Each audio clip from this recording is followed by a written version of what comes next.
Purposely. Your life, God's purpose. Listen at onpurposely.com. Hello, everyone, and welcome to the Gospel Tech Podcast. My name is Nathan Sutherland, and this podcast is dedicated to helping families love God and use tech. Today, our conversation is going to revolve around really going deeper into a concept we've talked about before. We've talked before about how do we know if our tech is safe, or really how do we determine what tech our children should have? And I want to take that idea and apply it. We're going to look today specifically at Roblox. This is something I've avoided doing, mainly because, well, I didn't want this to be all about Nathan's hot takes. But at the end of the day, I can say the right words a lot, but I want to make them applicable. I want to make them helpful. So what we're going to do today is we're going to look at Roblox with the idea of, yes, understanding a little bit of what it is, but I'm going to assume you at least have YouTube at your disposal. You can Google this. You can look it up if you want.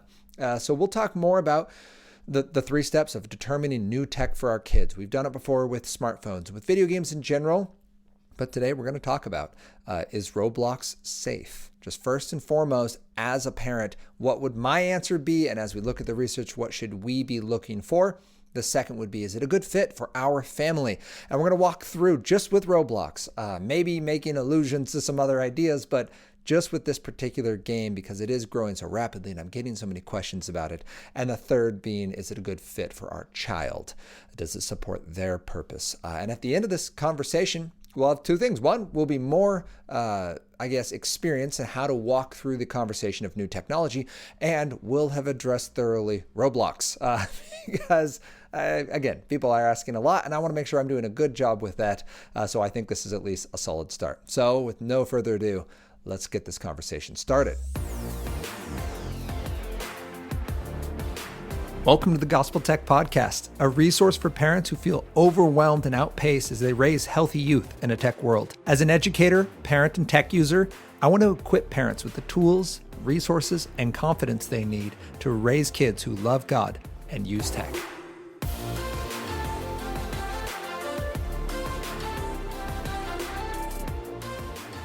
Thank you to everyone who's made this podcast possible. Thank you for listening, for sharing, for liking, for leaving a review. That's all amazing. It helps people find us. So the idea behind this being, and since this is going to be on YouTube, like and subscribe. The idea here, I guess, is twofold. One, when you do all of those things, people find out about Gospel Tech. They find out about this ministry that can help them love God, use tech, so that young people and their parents can find out, all right, how do we even talk about technology? What should I be concerned about? And then how do I handle my fear? We shouldn't just play technological whack-a-mole. We want to make sure we're pointing people to the hope they have in Christ, that we are sinners in need of a Savior. And once we're saved, we're not just saved from bad stuff. We're saved for the best stuff. We're saved for a relationship with God forever, and then to work that out and to tell others about it. So that's our first side. The second side being, for why I would ask you to engage in all those ways digitally, is I was at a conference this last week, and a young person, she must have been mid-20s, came up, talked to me and Anna. We were at a conference together, which was super cool. And the girl's like, well, how can I find your content? I was like, well, right now it's mostly on podcasts. She's like, great. Where do I look it up? And I'm like, well, wherever you listen to podcasts. She's like, I only watch podcasts on YouTube. I'm like, okay, well, we're not there yet. I was like, but you're on YouTube, so you could go over to look up a podcast. She's like, oh no, I only watch YouTube on my TV. I was like, all right. So all that to say, we're making some of this content so that people like this wonderful young person can find our content and can engage it and share it. And we can just be more accessible to a wider audience who we want to have experience the hope in Christ and then apply that hope to their technology, because we think the internet needs it. But more importantly, we know that our hearts need it. So thank you for joining us on that. Thank you for supporting us financially, relationally, and just being the emotional encouragement that you all are. So today's conversation, not today's conversation, second housekeeping. Wanted to make sure I mentioned, because I have been remiss, one of our amazing partners, Loam and Bark, or I guess two of our amazing partners, Loam and Bark. So Loam, on the first one, is a family scheduling and engagement platform. They do an amazing job. If you just look up withloam.com, they're incredible. I'm not getting paid to say that. I believe in their ministry and their market, and they're doing an awesome job. They actually just this maybe 2 months ago now, added an amazing new feature that basically is Evite, but without taking all of your personal data. They do an incredible job of protecting your personal privacy because that is part of their mission, is to make your family more connected, not distracted. So if you ever want to use Evite, go check out With Loam and the resource they have over there. It's pretty incredible for scheduling. Second is Bark. Bark is an amazing way to trust your child on the internet and make sure that they're not going into the dark places of the interwebs on their own. You don't have to look over the shoulder all the time. You don't have to read through their digital diary. You simply need to make sure Bark is in place and you get notifications when things start to go off the rails. That then gives you the parenting win, so you can go have that conversation. So with that, now today's conversation. The conversation is, I'm sorry, that wasn't it. With Bark, you go bark.us and you can go Gospel Tech 10 at checkout and you'll get 10% off. Now it's all right. Here we go. Today's conversation is talking about Roblox and specifically using our framework for adopting new technology. So in review, we ask 3 questions when we adopt new technology. The first is this safe? Is it a good idea? And our framework biblically is Jesus saying, God's a good father. You guys are good fathers. You know how this goes. He's saying, ask our heavenly father for things. But in the context, he says, hey, if your kid comes to you and asks you for an egg, you're not going to give him a scorpion. Well, let's take that to our digital space. We need to make sure the thing our kid is asked for, because we love giving them good gifts, we want to make sure they have the coolest games and shows and technology, as long as it's not a scorpion, right? They're saying, Dad, Mom, I want this good gift. Can you give it to me? And you don't want to say yes if you can prove it's not a good gift. So that's our first. Second is going to be, all right, is it a good fit for our family? So we know the thing is safe. Does it fit our family expectations, though? We're going to talk about what those are. And since today's conversation is a video game, there's like a subset of that. And the third and final one is, all right, we know it's safe. We know it's a good fit for our family and season of life. But what about for our child? You might have multiple children, and not every tech option is going to be a good choice for every single child, either because you have a 15-year-old and a 9-year-old, or simply because you have twins and they're not the exact same human. They have different preferences and they have different ways they engage things, and one might be really healthful in a certain action and one might not. So that's kind of the overview for the conversation. So to begin, let's look first at, is it safe? What we're looking at here is, first, what kind of tech is it? Because as we know, there's 2 kinds, tool and drool. And drool tech is designed to take your time, your focus, your money.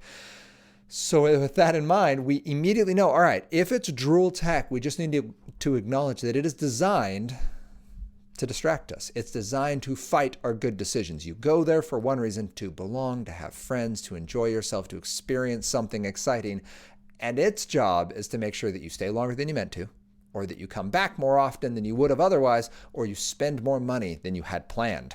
Its job is simply to set new goals for you that you never wanted, and actually to convince you need those goals. That's the concern with drool tech. It doesn't make it bad. It does make it different. The example that I love using is Microsoft Word. No notifications. It never comes and bothers you. It doesn't remind you about things. There's really no notification process, and it compares you to others or gives you some kind of fear of missing out about all the great things happening in the world and how you really just haven't quite got to it. And here's a feed to show you all, right? It doesn't do that.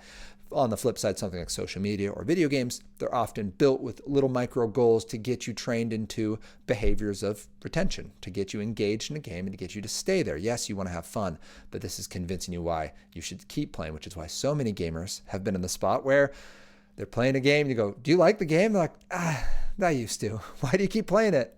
I'm just so invested, right? That is behavioral training at its best and worst. So first is, know that it's drool tech. Roblox is a game. It is designed for retention. That's the entire premise. It's free to play, and yet they still make a lot of money. So we need to recognize that that is drool tech in its format. It is not just a tool we go and use. It is designed with little feedback loops to keep us coming back. So then we go, all right, if it is drool tech, and we understand that, then does it have the internet, right? Is there a browser? Roblox doesn't have to be accessed through a browser, but it is accessed through the internet. There is no version where you can play solo on your personal computer. There is always through their servers. So if you're accessing Roblox, you do need internet access on that device. Just keep that in mind. There are certainly parental controls that can be put in place, but just another note of like, all right, there's no solo play offline mode for Roblox yet. Maybe in the future that will change, but it is not there, and we do not know of any plans for that. The third then would be, are there apps related to this game or within this game? And in Roblox, absolutely. The entire premise of Roblox, if you're not familiar, is that it's basically like Minecraft with player-made games. So you go in and you can join these different lobbies and forums, and you can join these little mini games. And it used to be pretty simplistic, and now it's quite complex. And within those mini games, you can make real world purchases using Robux. Robux being dollars you either earned by selling something in the game at your own little personal Etsy shop of games, or by paying real world money and getting Robux, or receiving it as a Christmas gift or something like that. Someone bought real world or paid real world money for Robux though. So to keep that in mind, there are absolutely what would be considered apps. There's these mini games within, and part of the complexity with that is the encouragement to spend real world money on that, at which point now you have more investment and feeling like this is something that you kind of need to come back to and that you belong in, or that you even want to come back to because it has that unique flavor and it's individual to you now. So that's one side. And the other side is it's really hard to determine where people are going and what's in these games and the interactions they're having with real world people, because at the end of the day, it is the internet with user created content. And that is an interesting combo when it comes to marketing to young people. So we have, it is on the internet, and the final piece is just, is it accountable? And that's what I was trying to get there in that previous statement, is it's very hard to hold accountable. When actually asked about this recently, there's back in, oh my goodness, I want to say it was December. It was late 2022. The founder of Roblox, actually I guess co-founder of Roblox, David Baszucki, was asked by an 11-year-old, hey, like, why don't you guys have more moderators? Sometimes people are unkind in games. And his response was basically, we're doing okay. Like, okay. And this is a how I built this interview. And I guess the premise is 3 out of 4 9 to 12-year-olds, it's estimated, play Roblox, at least male 9 to 12-year-olds in the United States. And that's a huge number. Means a majority of their marketing is now being pushed towards that younger generation. That's just kind of who plays the game. They have upwards of 200 million individual players globally in a given month. That is a whole lot of bodies in there. And when a lot of them are young people, so that's where you're making your money, is microtransactions from young people. So that's your market. And then a young person comes and says, hey, I don't always feel safe in your space. And that individual responds with, yeah, but we're doing fine. When asked more pointedly, by the way, in that same interview, his response was basically, we'd have to slow down our business model too much to make this safe for the minors that we know we're marketing to and are driving our game forward.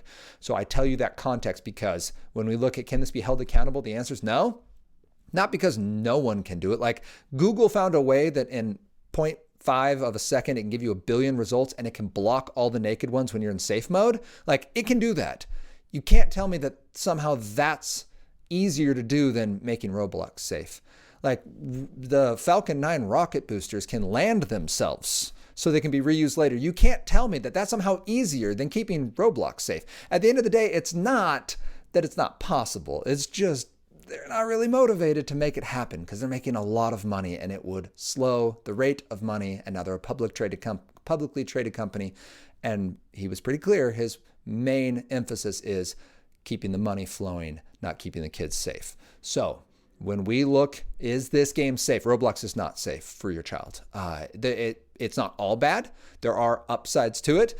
But I mean, compared to even just a relatively similar game like Minecraft, Roblox is night and day less safe from the internet access, from the accountability, from the company focus, from just the variety of content that is being created by other individuals. I mean, imagine if Reddit turned into a video game. Like, that's what you have with Roblox. It's not a spot for little kids. Like, if you're an adult and you want to go there, okay, we can talk about if that's the best use of your time, but that's not what we're discussing. We're talking about this game with our children. Our child has come and said, hey, everyone in class is playing Roblox. Can I join in? Is it safe is our first question. The answer is no. Just on a clean basis of comparison with games. It's not a safe game for young people. So let's say, though, that we want to move along and go, all right, second point, we know it's not safe, But is it a good fit for our family? Like maybe we have a special situation where we've worked it out and we're 100% sure that we can manage those safety pitfalls. Is it a good fit for our family expectations? So we're going to take this in two parts. First part is, all right, is it a good fit for our family just in terms of content? And my favorite verse for this is Philippians 4:8, and I actually want to make sure I read this to make sure I get it right. So Philippians 4:8 says, finally, brothers, whatever is true, whatever is honorable, whatever is just, whatever is pure, whatever is lovely, whatever is commendable, if there is anything excellent, if there is anything worthy of praise, think about these things. So when we go to shows or music or games, we have a really clear standard for, is it a good fit? Like, I don't know. Is it true, honorable, just, pure? True, honorable, just, pure. That's a beautiful start for this music. Hey, mom and dad, can I listen to this album? Is it true, honorable, just, pure? It didn't say edgy. It didn't say artistic. It doesn't say enjoyable. It gives us something that's a standard for our heart. Philippians 4:8 is beautiful in that, because what we're trying to do here is not find a legalistic line to walk. It's finding kind of that loving level of like, all right, but like even my satisfaction is submitted to Jesus Christ. And if it's not true, honorable, just, and pure, then I might find satisfaction in it, but that's not my standard anymore. Like my standard is Christ. So when we're talking with our family, this becomes what we model as parents. This is the movies we go to. This is the words we say. This is so when your kids are like, why can't I swear? Well, because in our culture, that word is considered to not be honorable and pure, at least. Maybe even not true, right? Like if we start dropping some curse words, like if you think about what that word means, it's not true. It's not true from what God thinks about that person. It's not true in what we should be thinking about them. It's frankly just not words we should be saying as someone who loves God and is praying that God changes our hearts to look like his. Like this is the God who hates sin enough that he sent his own son to die in our place because our sin was killing us. So we should reflect that to others. We should both dislike our own sin enough to repent and see God's love for others. So when we talk about our content, Philippians 4:8, but when we talk video games specifically, there's actually 6 things I like to look at. First would be, we look at characters, and there's just 6 questions we ask. First, characters. Would I have this character over for dinner? Yes or no? Second is violence. Is violence part of the game or point of the game? Right? So when it comes to characters just you. You're not really pushed into any specific situation. It's not anything really worrisome in Roblox. There are certainly games that have content, but not characters that you should really be concerned about, except that there's characters in terms of individuals online that they're going to run into. You can't really control those. There's certainly some age restrictions in areas, but really easy to circumnavigate, laughably easy to circumnavigate. And so would you have all of those individuals over to dinner? Probably not. But as far as the character you're playing, it's just your kid. Violence, is it cartoon? So the idea is it part of it or the point of it? It's just part of it for 99% of the games. Violence is not going to be what holds you back. Then we get into language. Again, live people, so language is going to be concerning. Not in-game language, because it's not about the plot of the game so much, but the individuals you run into. And there certainly is in-game language in some of the areas that you can find on the fringes. But it's going to be more the conversational. What are people saying? What are they typing? What does that look like? Then you're going to run into, let me make sure. So I said language. We have themes. So this is the messaging of this game. So just know that some of these games in Roblox are like horror games. So Doors is one of the more famous games of last year. Is just like a jump scare horror game, kind of online with Five Nights at Freddy's. Just know that there are kind of horror themed games. There's fantastical themed games. There are certainly ones, again, that fall inappropriate just on their basis. We don't need to talk about those here, but note that you need to be looking into the theme. What is your child actually getting into when they're engaging this content? Then we need to look at the time to beat. Because Roblox is a bunch of mini games, the variety can be very engaging. There's not really will I beat this so now I no longer need to play Roblox? There's always the new thing. There's always that next thing. There's always an update or new content release for a game that you liked. Doors being another example that got an update. So just keep that in mind, that the time to beat is probably going to be prohibitive for your young person. It's going to be hard for them to walk away. It's going to be something to watch. Just note it. The 6th one is the player experience. And by this, I simply am trying to get to when your child plays this game. Do they come away more present? That's really my desire for all the technology we engage. When you use it, are you more of who God designed you to be? Galatians 5:22 being our example, right? When your child plays this game and then they walk away from it, do they have more love and joy and peace and patience and kindness? Do they have more self-control and gentleness, right? Like, that's what I want for our children when they engage any kind of technology. And if they do, and they come away looking more like Galatians 5:22, then that's amazing. That's technology we want to use. If, however, your child plays Roblox in this case, and looks more like Galatians 5:19. So I'll read this because it's good. The works of the flesh. So we have fruit of the Spirit listed, which many of us memorize as young children. But listen to the fruits of the flesh. These are evident, it says. Sexual immorality, impurity, sensuality, idolatry, sorcery, enmity, strife, jealousy, fits of anger, rivalries, dissension, division, envy, drunkenness, orgies, and things like these. This is really important for us to look at because we're not simply going, oh, that's kind of scary and bad. I don't want anything to do with that. We go, no, it's producing either fruit of the Spirit, which is awesome, and I want so much more of that for my child and for myself, or fruit of the flesh, which is not good. I mean, Romans 8:5 tells us that we either set our minds on the things of the Spirit or we set our things on the minds of the flesh, and that's an act. It's a faithful, intentional decision. It does not mean you produce that fruit. Jesus says we can't do that. John 15:5 says we are branches connected to the true vine. He's the vine, we are the branches. And if we're connected to him, what do? We bear good fruit. What's good fruit? Galatians 5:22. Things like love and joy, peace. What's not good fruit? The previous couple verses, right? 5:19 is not good. When you have dissension and jealousy and anger and violence and lust, when you have that stuff, well, all right, how's my child coming away from this tech?